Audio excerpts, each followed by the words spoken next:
हमारे सटीक हमले लाइन ऑफ कंट्रोल और इंटरनेशनल बाउंड्री को पार करे बिना किए गए थे। जो दुर्दशा कल आपने पाकिस्तान एयरफील्ड्स की देखी और शायद आज भी एयर मार्शल भारती की प्रेजेंटेशन में, हमारी एयरफील्ड्स हर प्रकार से ऑपरेशनल हैं और जो बचे कुचे ड्रोन्स थे उन्हें हमारे शोल्डर फायर्ड हथियारों से मार गिराया गया। हमारे सटीक हमले लाइन ऑफ कंट्रोल और इंटरनेशनल बाउंड्री को पार करे बिना किए गए थे। हमें पूरा अंदेशा था कि पाकिस्तान का वार भी बॉर्डर के उस पार से ही होगा। इसलिए हमने अपनी एयर डिफेंस की पूरी तैयारी पहले से ही कर ली थी।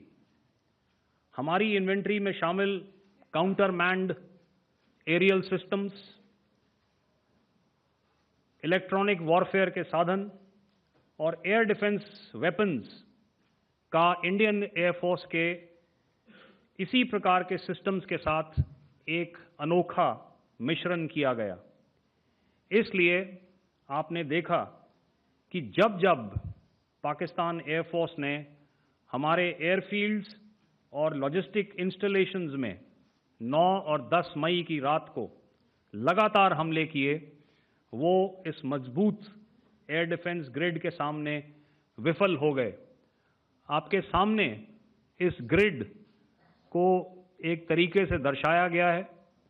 आप देख रहे हैं कि इंटरनेशनल बाउंड्री से कितनी layers, radars, counter unmanned aerial systems, उसके पीछे शोल्डर फायर्ड वेपन्स, हमारे विंटेज एयर डिफेंस वेपन्स जो कि काफ़ी सालों से हमारी सेना में हैं। एयर मार्शल भारती ने भी उसके बारे में बात करी।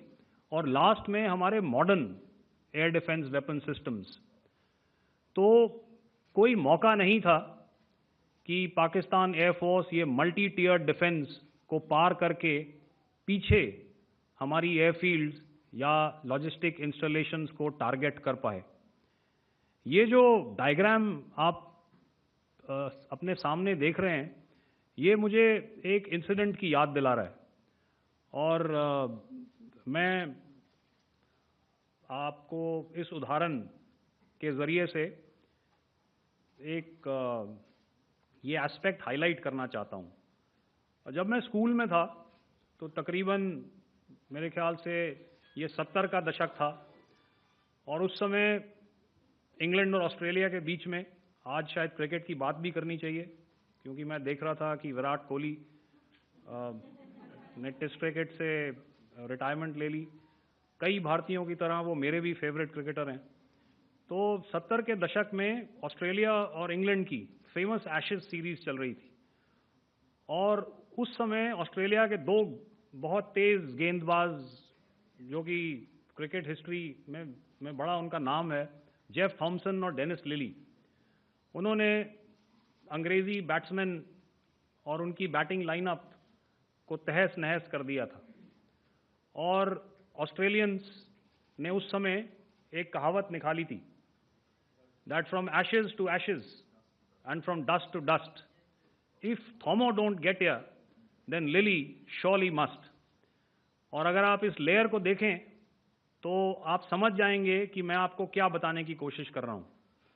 तो अगर आप सारे सिस्टम्स को पार कर भी गए तो आपको फिर भी एयरफील्ड या लॉजिस्टिक इंस्टॉलेशन या जो भी चीज़ को आप टारगेट कर रहे हैं उसमें पहुंचने से पहले कोई ना कोई इस लेयर्ड ग्रिड का सिस्टम ज़रूर गिरा देगा।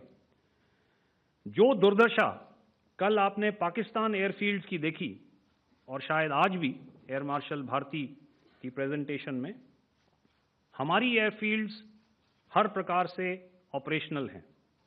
यही नहीं, पाकिस्तान के ड्रोन्स और वेपनाइज्ड यूएवीज से की गई हमलावर कोशिशें भी इस ग्रिड के कारण नाकाम हुई और जो बचे कुचे ड्रोन्स थे उन्हें हमारे शोल्डर फायर्ड हथियारों से मार गिराया गया।